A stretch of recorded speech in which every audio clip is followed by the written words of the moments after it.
13 juillet, la Vanzeno célébrait la fête nationale. Madame le maire et la sénatrice Elsa Schalk ont déposé une gerbe au pied du monument aux morts devant un public nombreux. Cette cérémonie, en présence des Vanzenoviens et des représentants des forces de sécurité, était placée sous le signe de la concorde. Cette volonté d'être une nation se manifeste à travers la référence à un passé que l'on partage en commun, à travers le respect porté à une langue qui exprime ce passé et qui permet d'assurer la transmission de cet héritage commun.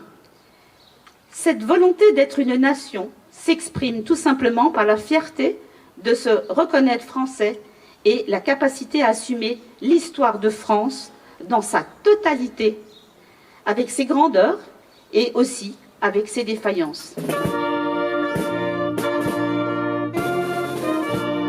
Entre la crise sanitaire et les séismes à répétition, les habitants de la Vanzeno ont été éprouvés ces derniers mois.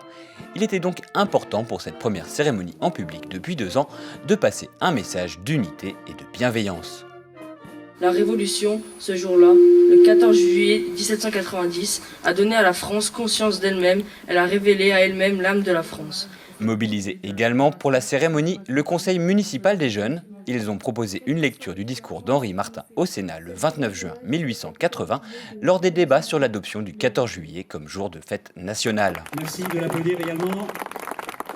On est un petit peu honorés parce que ça veut dire qu'on est aussi un petit peu dans la commune. En tant que jeune de la Vanzeno, on représente la Vanzeno, donc oui, c'est assez bien. C'est assez agréable aussi de te dire que du coup tu peux représenter ton village dans lequel tu as grandi, où tu peux te sentir chez toi du coup. Et heureusement parce que Madame le maire nous met extrêmement en confiance dedans. Donc ça nous a vraiment permis de faire plein de choses sympas et en l'occurrence ça. Enfin, que serait la fête nationale sans la tradition des 14 juillet vécue ? Comme chaque année, la distribution des petits pains vient clore le volet républicain de la cérémonie. Au bord de l'île, le fil d'eau s'anime pour le bal populaire.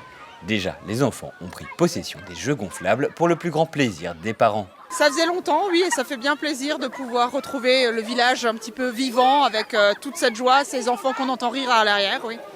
Sous les tonnelles, la fête bat son plein.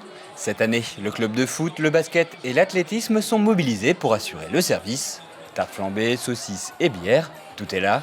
Ce 13 juillet a des airs de retour à la normale pour des Vanzenoviens ravis de pouvoir enfin se retrouver. Après une année aussi difficile, une année d'enfermement, manque de contact avec les gens, ça fait plaisir donc de renouer avec la vie sociale. Ça fait beaucoup de bien. Et ah oui, quel plaisir, hein. Quel plaisir de se retrouver et d'avoir des amis à nos côtés. Retrouver des voisins, les gens du quartier, du village, voilà, se retrouver, danser, manger, voilà. Ça fait que 3 ans qu'on est à la Vanzeno et il y a 2 ans, c'était la première fois qu'on fêtait en fait, le 13 juillet à la Vanzeno et on garde un souvenir impérissable. Donc l'année dernière, on était triste de ne pas pouvoir le fêter et cette année, on est content de pouvoir à nouveau refêter cet événement.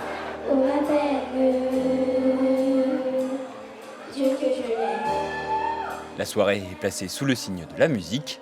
Au menu, un grand karaoké animé par le groupe Météorite. Il y a tout ce qu'il faut et l'idée du karaoké, c'est vraiment génial parce que ça nous a motivés à venir, ça a motivé nos enfants et de se retrouver comme ça entre amis, c'est génial, c'est top. Sur scène, les artistes amateurs s'enchaînent, petits et grands, donnent de la voix.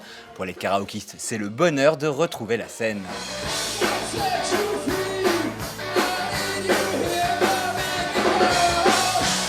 Au son des titres interprétés par Météorite, l'ambiance au fil d'eau monte crescendo au cours de la soirée. À 23h, tous se donnent rendez-vous au bord de l'île pour le feu d'artifice. Et moi, je vous laisse sur ces belles images du bouquet final.